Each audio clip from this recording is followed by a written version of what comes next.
Hi, in this episode I'll be talking to Andy Reid about his work with Fins Attached UK. Over a brew, Andy tells me about his conservation passions and tagging sharks as part of a joint services Sub-Aqua diving club expeditions. Do you fancy a brew? So what brew are you drinking? What are you on?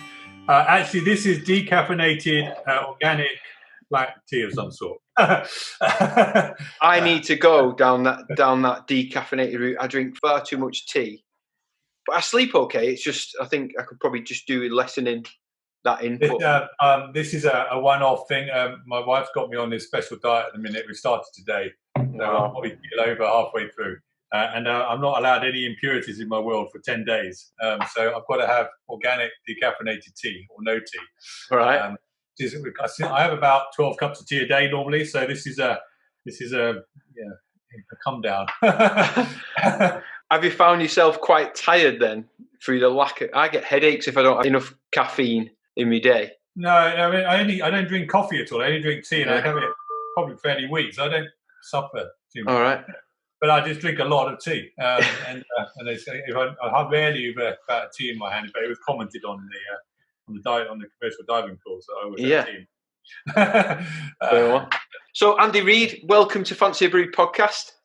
Thanks for coming on. Thank you. For those of you who don't know Andy, he was introduced to me a couple of months ago through another podcast that we did, which was Fancy a Beer podcast with Blakey and Wazza. Andy, if you could give us more of an introduction to you than I can, let us know who you are, what you're about, what's going on, and then we'll have a good chat. Well, as you said, my name's Andy Reid, and I suppose I'm now best known for diving with sharks, but my diving career started back in 1984 at Leeds University.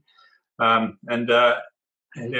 just have carried on diving, but it really took off in the military, where I became a diving supervisor, Joint Service Sub-Aqua diving supervisor, and started ultimately leading joint services expeditions. And I got a bee in my bonnet about going to Bikini Atoll, and we went to Bikini Atoll in the end in 1999, and it was amazing because it was a joint service exped, and we had Army, RAF, Navy people on board, and we were doing some amazing wrecks. And as it happened, we eventually took part in the Discovery Channel Shark Week on that expedition as well. And we did Shark Lagoon and Kwajalein, and it was just awesome. So I was really fired with enthusiasm for, if you like, the high profile joint service expedition. So they go back from that and then thought, what next? And as it happened, I was in Canada, in Nova Scotia, on another expedition and discovered a ship's bell on the last day of the trip, and thought, that's it, we'll go back and we'll do a joint service expedition to do that. So we went back to St. Paul Island, Nova Scotia, and we did a pre-disturbance survey of the wreck of this ship, which was amazing. We were all nautical archaeologically trained. We camped on the island. Our cylinders went back to the mainland every day to be filled. And we dived in temperatures that were just 4 degrees. In fact, we only got 6 dives on the site because it was so bad. But we managed to do the survey. We managed to find out what happened to the ship and close the story with research. And it was an amazing thing. So after that, I didn't know what to do. So I was sort of looking for inspiration, and I bumped into a guy called Alex Antonio at the dive show, who was running a stand looking after sharks. And I said, what can I do? And he said, you could tag hammerhead sharks in Cocos Island. And I said, how are we going to tag hammerhead sharks? And he said, you use a spear gun and you go underwater and you fire a tag at them, and it leaves an acoustic transmitter just below the dorsal fin. And I thought about this. I thought, well, it sounds a bit mad, but I'm sure we can go for it. And so we did. And we were lucky because we got the Joint Service Expedition Trust Committee to support us. We got the Royal Geographical Society to support us. And we went off and we went to Cocos Island in 2006, and we tagged 15 scalloped hammerhead sharks. And it was pretty much the most amazing expedition I've ever done. It really did set the scene. And came back from that and thought, okay, we're going to do that. We've got to do more. And so we eventually had 4 Joint Services Shark Tagging Team expeditions. We went to Cocos Island twice, and we went to Guadalupe and Socorro as well. And so we tagged 62 sharks across the Eastern Pacific, and set off a number of big research projects, which are still, some of them are still in progress, but we've published one scientific paper on Cocos as a direct result. So it's been amazing. I should add that every single one, there were 6 joint service expeditions in total, and they all ended up at Buckingham Palace. 2 won the Duke of Edinburgh's prize for the British Sub-Aqua Club, and 2 won the British Sub-Aqua Club Expedition of the Year. So as a journey, it couldn't really be better. Really couldn't. I tell you what, you're a dark horse, aren't you? I didn't know any of that. Well, I didn't know most of it. Flipping heck, you've had some luck getting some ex-peds out of the army, haven't you? Well, I wouldn't say it was luck. It was a lot of hard work. It was. I mean, I think it was luck in terms of when we did it, because you can't. It's so much harder to do it right now. The rules have changed and everything's difficult. But we did have to go through a lot of hoops. I mean, going to Bikini Atoll in those days, we were up against the fact that British Sub-Aqua Club safe diving practices said you can only do 20 minutes of in-water decompression. Well, we were going to a very far-flung place, and we worked out that we're going to need to do far more than 20 minutes of in-water decompression. In fact, sometimes we did an hour and a half of in-water decompression. So we did the extended range course. Fortunately, the British had just created it just in time, so we were the first flight guinea pigs for that course, and RESAC sent out some instructors to Gibraltar, where I was based at the time, and everybody from the expedition came over to Gibraltar. We did the extended range course, and then the military said, yes, now you've done that course, you can do more than 20 minutes. So we were able to go ahead and do that. But that's just one example of one hoop. And of course, the others are funding, meeting the regulations on gas and everything else that just caused lots of headaches. I mean, we almost didn't go to Cocos on the last expedition because of the regulations that the military insist that we follow when it comes to the gas testing. We got it just at the last second, but it caused a lot of heartache. So I've been lucky enough to be on several expeditions, but plan one, and it was not what many people would actually deem an expedition. So certainly Phil Short, who I interviewed a few weeks ago, his expedition is very much your Cocos Island type ones, whereas mine was, let's take a group of people that haven't really dived out to Malta and teach them to dive and come back. There was no scientific research, or there's no increase of the knowledge. And what I love about it, I mean, I do a lot of training expeditions as well, but I love that fact that we've gone beyond training. All these expeditions are train, but train for what? And then suddenly you take a group of really experienced divers and say, right, do you have a task to do? And the task, on a shark tagging trip, you'll have to do things like putting their transmitters out, which sounds simple, but if you're at Roca Partido, which is a rock pinnacle 60, 70 miles from anywhere in 100 meters of water, and it's got a tiny little ledge down at 40 meters, you've got to try and get the concrete block and the chain onto without it falling off. It is difficult. It has a little bit of logistics involved with it. And so you have to do that. You have to change the transmitters. And then, of course, you have to get yourself in the right position to tag the sharks. And even in Cocos, currents can be strong. Sharks are unpredictable. You've got a lot of things to think about. And it takes a lot of teamwork and a lot of thought to get it all into place. And having divers who can dive and don't have to be trained is what it's all about, using the skills. I think I'm probably, out of all the people of all the expeditions I've been on to, I don't know anybody that's gone on to dive further. I was trained. Well, I was always an ocean diver, but only by a couple of weeks. Went on and did my sport diver on my first expedition, then dive leader the following one. So within 12 months, I'd finished my advanced diver, but I've then since been on several more. And there's not one person I can think of that's gone on to take on diving as a hobby or a pastime, or certainly like I have now, taking it on fully. So I think if you could continue that training on to then go on to a proper expedition, which seems to be less and less of the fact now, doesn't it? People would perhaps be more encouraged to become more keen in the sport, do you reckon? Yeah, I regard it as a sort of the Everest of diving, if you like. You need things to incentivize people coming through the system. At one point, the Army had a recruiting magazine called Camouflage, and they did a big article on my expeditions.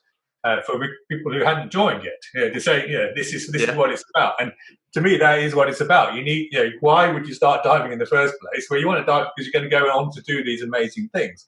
And the amazing things, at one level is diving incredible wrecks like Bikini Atoll. But even in Bikini Atoll, we were carrying out science because we were looking at the effect of the 23 bombs going off on the wrecks and the seabed and things like that. How many worms were there in the seabed? We're working in the Natural History Museum for that. And then doing things like the Nautical Archaeological Society. I mean, the training for that was brilliant, and then we applied it brilliantly. And then what I loved about it was completing the story, because we had 2 or 3 days at the end of the expedition where we were simply researching what happened, because we had a wreck site with a bell that had a name on it, Clymene. We had no record of Clymene sinking, but we found a wreck called Anna, and it matched everything. So we were able to close the loop. We found out lots about Anna. It matched everything we knew about Clymene. And then finally, we got the museum in Gothenburg to tell me that, yes, Clymene, she was sold from the UK to Sweden. She was renamed as Anna, and then she sailed across the Atlantic and she sank. But to close it like that was perfect. But it's use of diving and using your diving skills to achieve things. Have you done anything since then that's getting anywhere near as much of an achievement for you within diving? No, those 6 expeditions are definitely the pinnacle. And though I'm now still very much engaged with shark tagging expeditions, that they are and they're brilliant. They're not quite the same as having a military team or focus in the same way.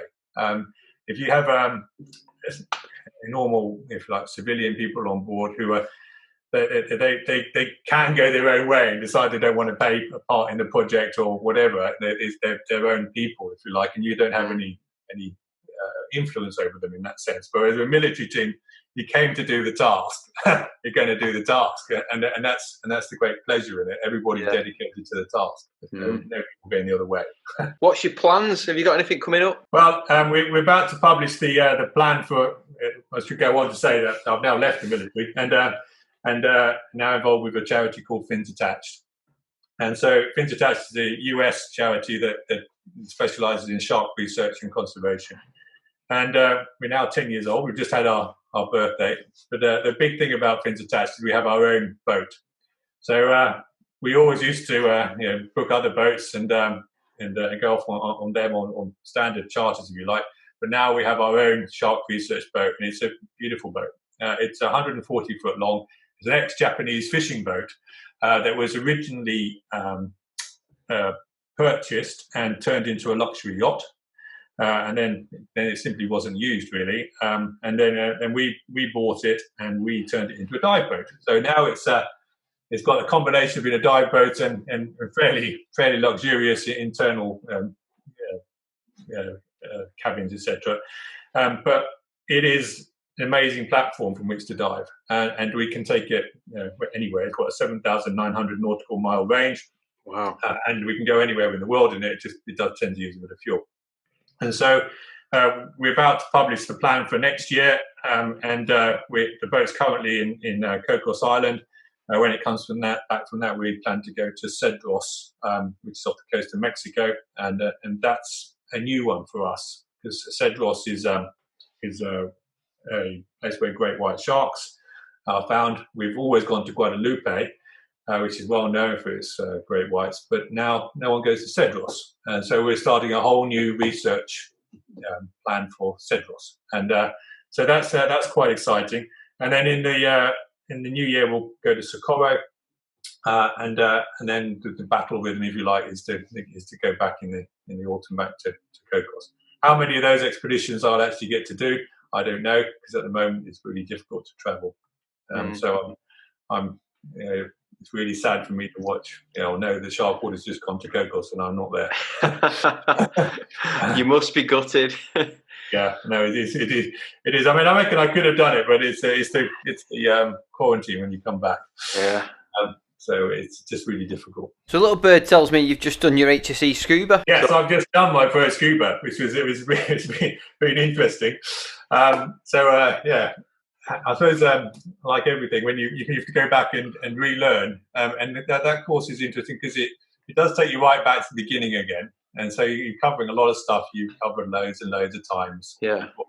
But the diving is different. The diving's all on the end of a rope, and you very rarely dive alone on the end of a rope in Sub-Aqua or anywhere else. No.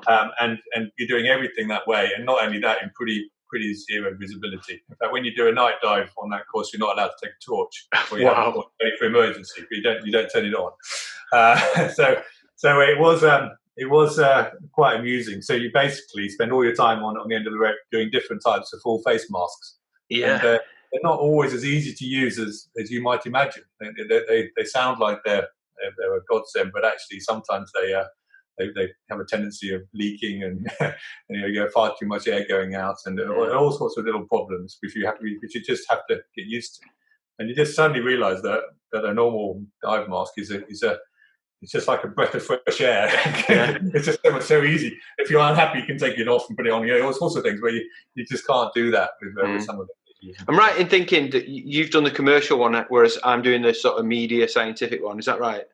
Yeah, I think the qualification is exactly the same as far as I know. But I've done the one that's inland, inshore orientated. So it had a very commercially ethos. So everything about it was when you are working in the industry, surveying ships or doing whatever, this is how you must act in order to make sure you keep your job and get another job.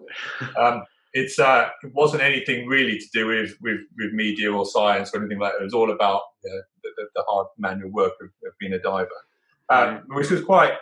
It's just different, and it's different. And for me, it's odd that you're completely reliant on the supervisor. You're not supposed to make your own decisions as a commercial diver.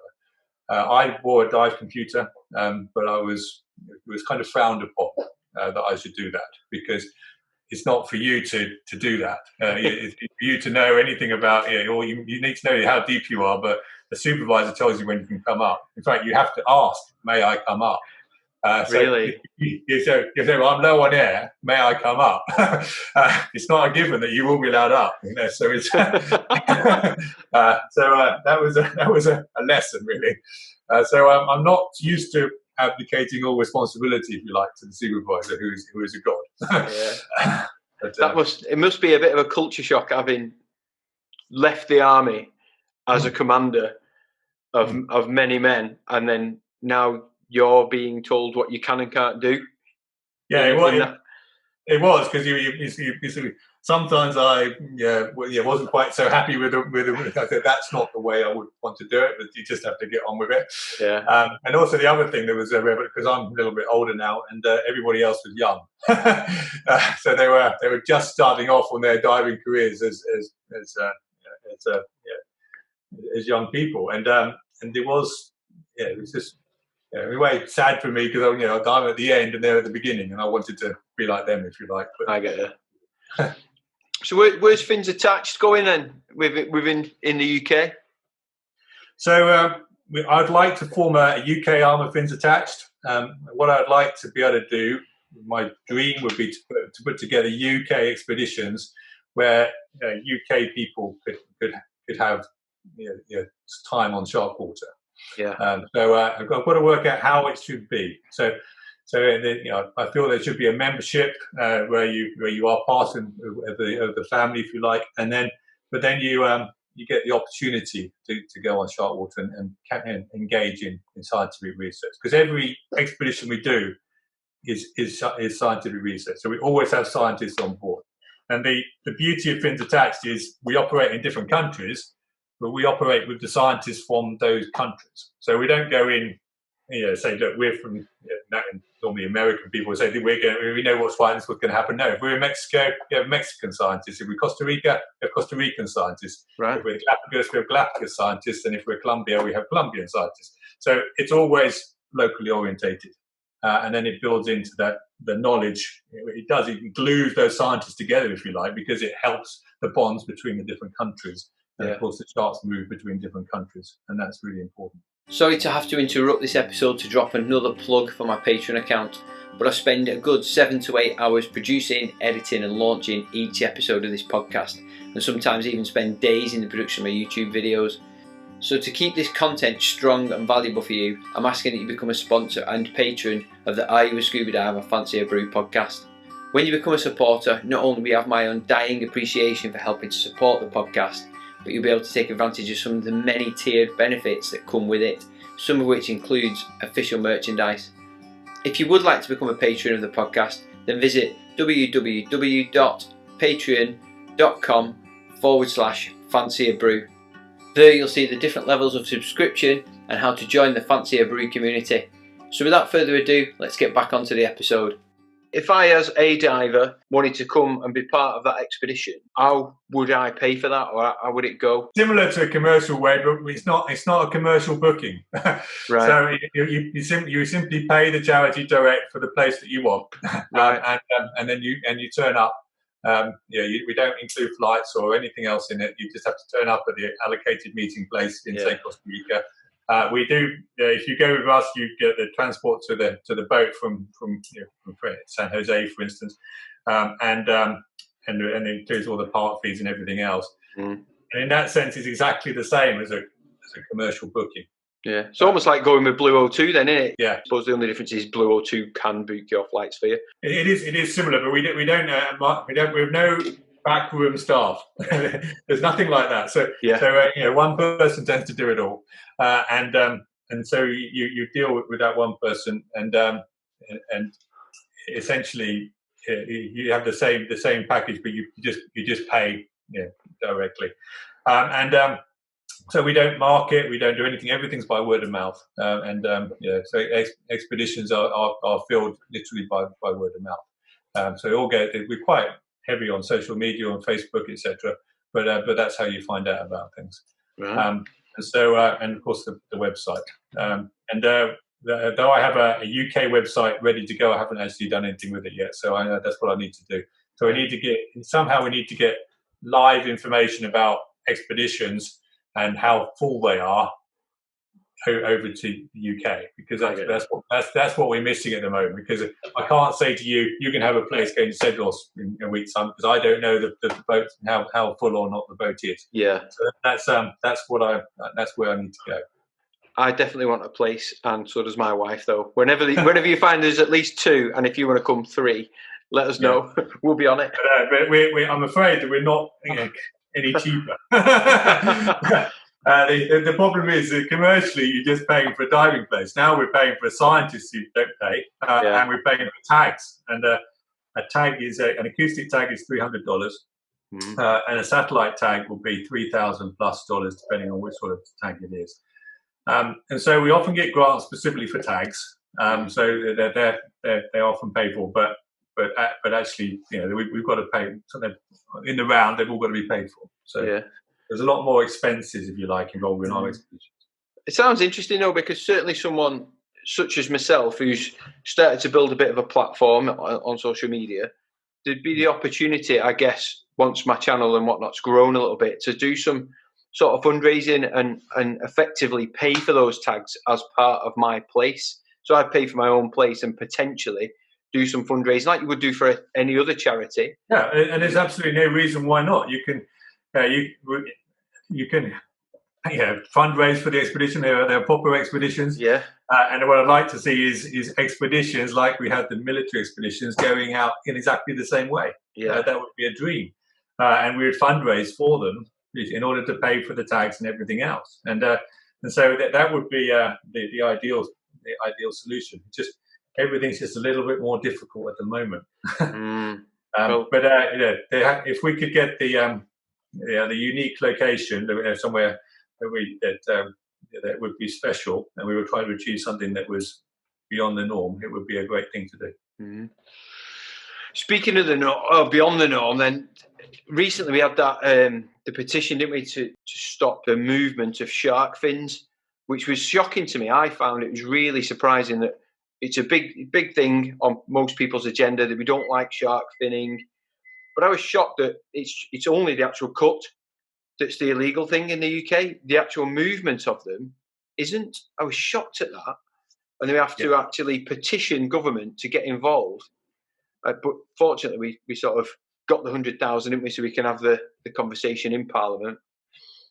It's about one of the few good things of leaving the EU is that we haven't got a chance to change this now. And I don't think any country should be party to shark fin movement at all. It's a criminal act, completely inexcusable.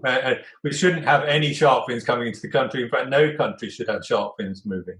I mean, the black market in shark fins is huge. And even though in China now the demand has fallen as a result of COVID, that hasn't stopped the fishing effort because they believe demand will pick up again, and so they're just stockpiling.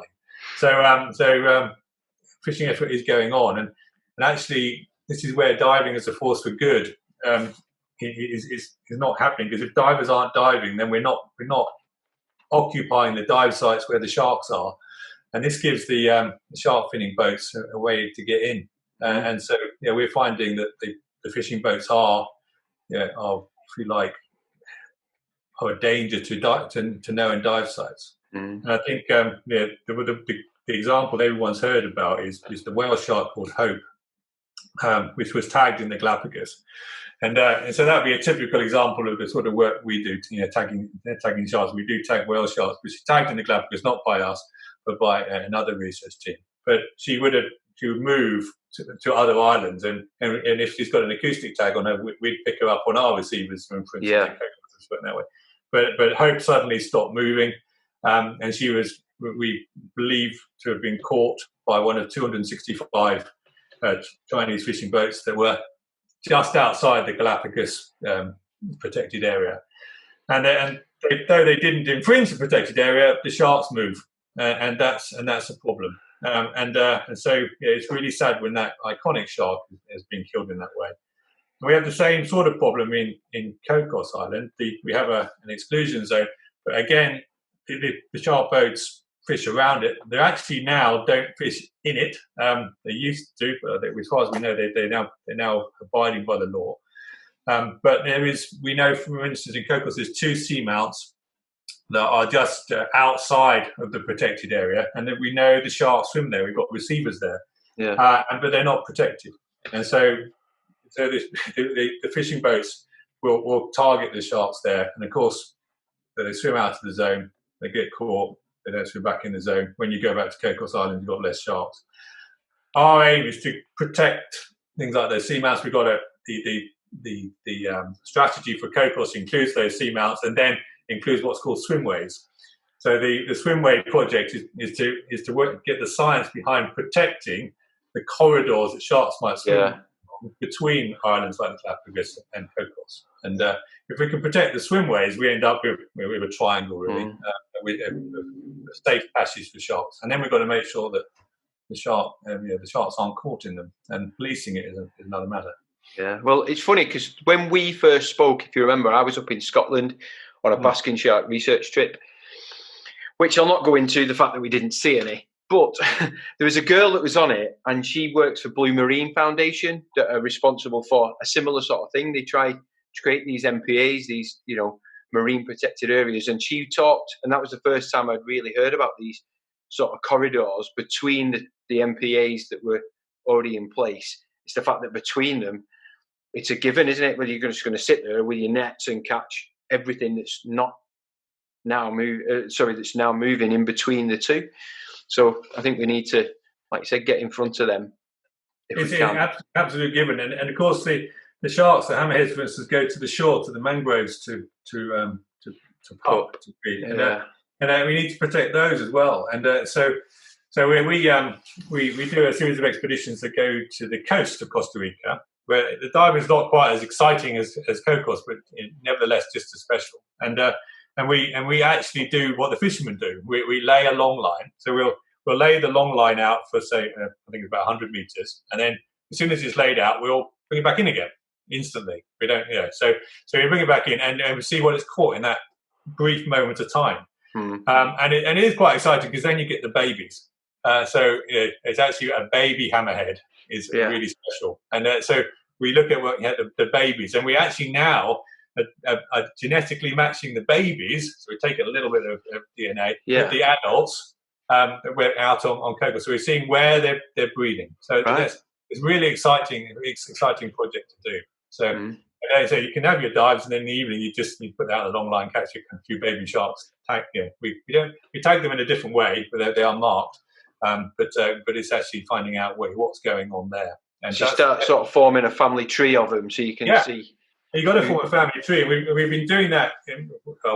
Other researchers have been doing that in the Sea of Cortez for ages with whale sharks, because the theory is the whale sharks pup at the base of the Sea of Cortez, but then you can see the family groupings and age groupings as you go up the Sea of Cortez. Yeah, which is amazing. So the babies basically go up and they feed in the sort of more sheltered waters up there. And so we could apply that theory to other sites. And now we're looking at it again with great whites. So we know where the great whites are. Where the great whites breed is a matter of debate, but it's generally thought to be the mangroves on the Mexican shoreline. But there is this thing called the Great White Shark Cafe in the middle of the Pacific as well, which is another sort of mystery. But we need to protect those mangroves, and we need to find out, prove that the sharks are pupping there, and then there's a reason to protect them. So we have information campaigns for fishermen.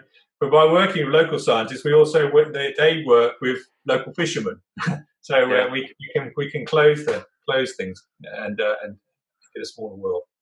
Do you find it quite easy once you've got that science to then convince the powers that be? Not at all. Really? No, I mean you have to have it, because otherwise they just laugh. And because I mean corruption is sadly rife. Commercial interests are often stronger. And so it's really, really hard to win over. Even when something is illegal, it will still be happening in a lot of countries. So it's not an easy journey. I did find it interesting. I spoke to a guy called David Diley, and his first film, which won quite a few awards, he'd gone out to Fiji where they'd started a shark feed, taking out old tuna heads and stuff, and these bull sharks started coming in, and the life of this reef sort of came back over a number of years. It was a completely dead reef, and just through this shark feed, the sort of knock-on effects of it was that the local Fijians had stopped doing a lot of fishing, so the fish population grew. The bull shark started to come in more, which took care of itself, and these sort of fishermen, the local villagers, realised there was more money in selling dive trips and creating a village for people to come and visit and then go out on these shark dive trips than it was to fish. So in turn, it had a nice, good knock-on effect for the economy, but also the population of that reef grew, and the reef's now back to full life. It's amazing the knock-on effects of having sharks in the water. It is amazing. The economic value of a live shark underwater is massive compared to being dead. I mean, so few dollars as a dead shark. It's not maybe a few $100, but as a live shark, they have done their prices for hammerheads in Cocos. I forget what it was, but it was literally hundreds of thousands of dollars that a live hammerhead is worth in terms, just with basically 3 boats going to 3 or 4 boats going to Cocos, bring that kind of revenue into Costa Rica. But it's the vested interest of the individuals making the money out of the fishing, and not the individuals, the general population who benefit from the diving. And so where the money goes, the fact that there's a lot more money is not relevant, and that's a huge difficulty. But you think that Costa Rica would be a wonderful case study for getting it right, but there's an awful lot of work to do there. They're not right at all. What about the knock-on effects of COVID then? There's a lot of talk, isn't there, about using shark products in the treatment of COVID? This idea that using shark squalene is for produce vaccines is really, really upsets me. They estimate that if we vaccinated everybody for COVID and using shark squalene, it would that alone would require 250,000 sharks. They're not even fish for their livers in general now. it's the fins that are the principal thing. And now you're adding the livers to it as well. But an extra, additional, if you like, 250,000 sharks removed from the sea for this one reason. There are artificial alternatives. It's just beyond me why they can't be used. And I would not go near a vaccination just on the basis that a shark is being used for that. Is there a petition? I'm sure I've seen one and signed it. Yes, there is a petition. Did you have it on your Facebook? Do you know where it is? I don't know off the top of my head, but it's. Well, I'll post a link in the podcast notes anyway to it. Just wondered if in my Facebook, I know that. It's a government one, though, isn't it? Yeah. It's one of these things that are just thoughtless. It's got to be stopped. 250,000 more sharks. It just doesn't bear thinking about. No. And it's if you buy cosmetics, squalene's been used for cosmetics as well, but the reputable companies use artificial squalene, and you shouldn't even dream of buying anything that's made from sharks. You shouldn't dream of eating in shark. Going to a restaurant that sells any shark product. We just got to stamp on this whole industry. Anybody supporting it, I don't know how they could really. Is it much like how the Chinese figure that tigers being the sort of king of the jungle, if the Chinese can consume that in some way, it makes that person more powerful? Is it a case of I can buy the biggest fin, therefore I am the richest guy? Is that what it's all about? In a way, I don't think it's that link. It's the status symbol of something that's really expensive. Yeah. So shark fin is really expensive. And so if you can afford it, then you're saying to everybody, look, I can afford the best, and it gives you more status. So the sad thing is that a single wedding in China requires 30 sharks. 30 sharks it's a lot for one wedding, and there are a lot of people in China. So you can just imagine how many sharks you can get rid of that way. And for what? When you actually analyse it, you have to flavour the soup that you make with shark fin to give it any flavour whatsoever, and it's full of toxic heavy metals. It's really bad for you. The last thing you should have when you're getting married is soup full of toxic heavy metals. It's just not a good idea. But status wins over everything. Human beings are hierarchical in the way we relate to status, and that's the downside of it. And really hard to fight because it is human nature. I think Ali, my wife, she told me that Gordon Ramsay had done a show on it. I haven't seen it, so correct me if I'm wrong here. But hadn't he done one where he was like, right, I'm going to go and have this shark fin soup just to see what all the hype of it, what's it about? And he said it was pretty rats, to be fair. It was just, there's plenty of other soups out there that come in a tin that were better. Well, yeah, apparently it is. I've not had it, but apparently it is. No. But Gordon Ramsay went out to Costa Rica and he worked with Randall, who we worked with in Costa Rica, and produced a film. And Randall took him out diving with the bull sharks. So he's seen as an advocate for shark conservation. Nice. I'll have to try and get him on. If, for instance, then let's say there's an expedition coming up in the new year. COVID's out the way, so we've no travel corridors. Everything's hunky-dory, normal, and there's space for me. What kind of things can I expect if I come on that trip on board the shark water? Well, the basics of it are quite simple. But because they're so remote, every dive's on nitrox, so that's your voodoo. That's as voodoo gas as you get. Nitrox 32, that's your standard. Brilliant. And the sharks tend to be tagged at about 30 meters. Tend to be what happens. But normally there's only 2 or 3 people doing tagging, and it's something you've got to get right. So it's a bit of a skill, and we used to use spear guns. So when we did our expeditions, we were using spear guns. But now we've found that it's a much more effective, intuitive, way of doing it is to use a pole spear. Yeah. So we use a pole spear, and you can swim down. You can literally swim on top of the shark. It can't see you, and you can pole spear it. So essentially you're hanging around in a sort of ambush position, waiting for the shark to swim by, and then you swim as fast as you can with the pole spear and let go. But if you don't let go of the pole spear in the right way, you can break your hand. So there is a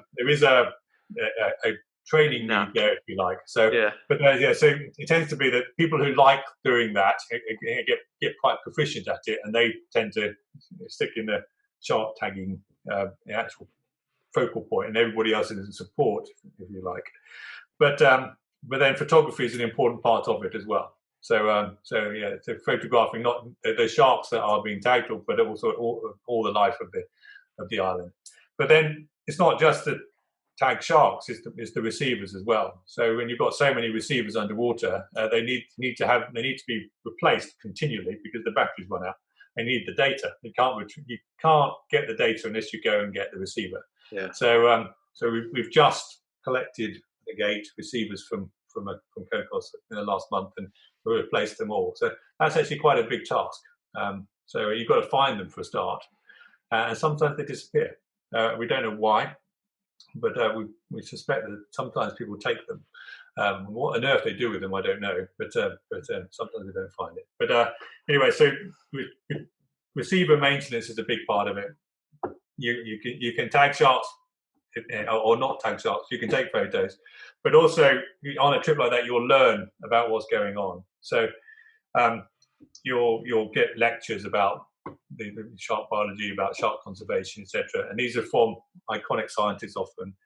And you'll get a part to you can take this is the collection of tissue samples, say how you preserve those, what you do, recording, etc. You can all be done. And of course, we don't just do sharks; we do turtles as well. So I would say the most team-orientated part of the expedition has been turtles. And so when we first did Cocos, we did a lot of turtles as well. So if you're going to tag a turtle, it's a bit more of a team effort. So firstly, it's got to be at the right stage of the dive. So you find your turtle towards the end of your dive, and then you say, okay, that's the turtle we're going to tag. But then it takes about 4 of you to bring the turtle, and you literally bring it to the surface. So you'll have somebody holding the fin, somebody holding the shell, someone behind will hold the shell, and you'll bring it slowly to the surface. And then when you're on the surface, you'll be past the dive boat. And then when you're in the dive boat, you'll take it onto the main boat, and you will, because we dive from ribs, and then you'll weigh it, measure it, tag it. Quite often we put a satellite. We'll have to sand it down, dry the shell, put a satellite tag on it, photograph it. All its measurements, and all that's a team effort that involves everybody. And then we release the turtle back into the sea. It's always a great moment. So we did 12 turtles last time. We did a military expedition to Cocos, and they were the best thing from a team event type perspective. But now there are no turtles in Cocos. It's almost unheard of to see a turtle in Cocos, wow. And we think it's because the tiger sharks have arrived. Right. So the tiger sharks seem to have seen off the turtles. So What's made them move in? The tigers? Oh, the tiger sharks eat the turtles. The turtles have got wise to this, and they've buggered off. Right. So it's that simple. So now there's a population probably of about 12 tiger sharks, maybe more, but at least 12 in Cocos that were never there before. So our focus has shifted to researching the tiger sharks, and this is a global warming thing. So it's the sea temperature change, we think, and so we're now trying to work out what's going on with the tiger sharks. They tend to be in one specific area, and they simply swim round and round, and we have tagged, I think, at least 7 of them now have been tagged. So we're finding out what's going on. So how do people that, whether they want to get involved just as a financial donator, or someone like me that might have done a bit of fundraising, how do they typically sort of donate to you? Where do you find those people through fundraising? Or we have a base of loyal divers, really, people who are really keen, and once you go on an expedition of this type, you want to go on more. So most people are repeat offenders. So you see the same people go on expeditions time and time again. So it's actually a little bit of a community of divers, but mainly Americans at the moment. they're a bit closer to where we go diving, so it's a bit easier for them. So that's the primary audience. So if you go onto the finsattached.org website, you can become a member at all sorts of levels, and then you get sent information about what's going on. And I would really strongly recommend at this stage that's what you do. Yeah. So the finsattached.org, that's the American website, but you can contribute to the work through that. But more importantly, you get the information. And then once you've been on an expedition, all you want to do is go on another expedition. and that tends to be what happens. So we have a mixture of, if you like, pretty normal divers and one or two people who are slightly better off. And we have relied, especially through COVID, because we haven't been able to operate on certain benefactors helping us. And there have been certain key individuals who've given us grants for it, etc., that have allowed us to still be here. I heard you won something on Discovery Channel in about 2014. What was that? Yes, I won the Discovery Channel Make Your World Bigger competition Right. in 2014, and which was an amazing journey, if you like. But it centered around, all you had to do was send in a photograph. And I sent in a photograph of a turtle being taken to the surface in Cocos Island. Yeah. And I said, I made my world bigger by setting up the Joint Service Shark Tagging Team, and tagging 62 sharks in the Eastern Pacific. And then you had to get people to vote they had to vote online for first of all, the Discovery Channel selected the 25, and I was in the final 25. And then you had to get people to vote for their 3 best ones. So it was always a risk because they'd vote for you plus 2 others. But anyway, so I used all the social media I could, and enough people voted for me. And so I was one of 3 winners, or 2 winners. No, 3 winners. There were 3 winners. And so, which was great. And it was lovely doing that. But the best thing about it was the fact they made a 1-minute film about me. Yeah. So I went to a film studio in London, and I was the focus of all these professional guys, making the film, editing it. How was that? Person, etc. It was just incredible, and I really, really enjoyed the day. And they did an amazing job making this 1-minute film. So I spoke for about an hour. They edited it down to 1 minute, and it just every now and again I have to watch it to remind myself about what it is I need to be about, because in that film I say what I want to be, and so it is the best thing about winning the competition by far. You need to find that link for me then, please. And you can put it on. Yeah, absolutely. I think it's expired on Discovery, but I've got my own copy, so I'll send you. Right. Is it not? Have you not put it on YouTube or anything like that? No. They did, yeah, but you used to be able to find it by doing "Make Your World Bigger," the initials, whatever, and then my name. But I think it's now time expired. But I can send it to you, and you can do another link. That'd be great. Yeah, but that was a great adventure. Congratulations on that. Well, hopefully this will have as many people interested, and we can get thousands of people watching this or listening to it more like. But again, I do appreciate your time. Thanks for coming on, and it's been very interesting for me. Hopefully the people that listen to this will be the same. Okay, nice one. Take it easy. I'll see you soon. Cheers, buddy. Bye-bye. Bye. So that brings us to an end of episode 34 with my friend Andy Reid. Links to all the things we discussed are in the podcast notes. You've been listening to Are You a Scuba Diver? Fancy a Brew podcast with me, Andy the Northern Diver. You can find more scuba related content on my YouTube channel. The link is in the podcast notes. If you've enjoyed this episode, please consider subscribing and leaving us a 5-star review.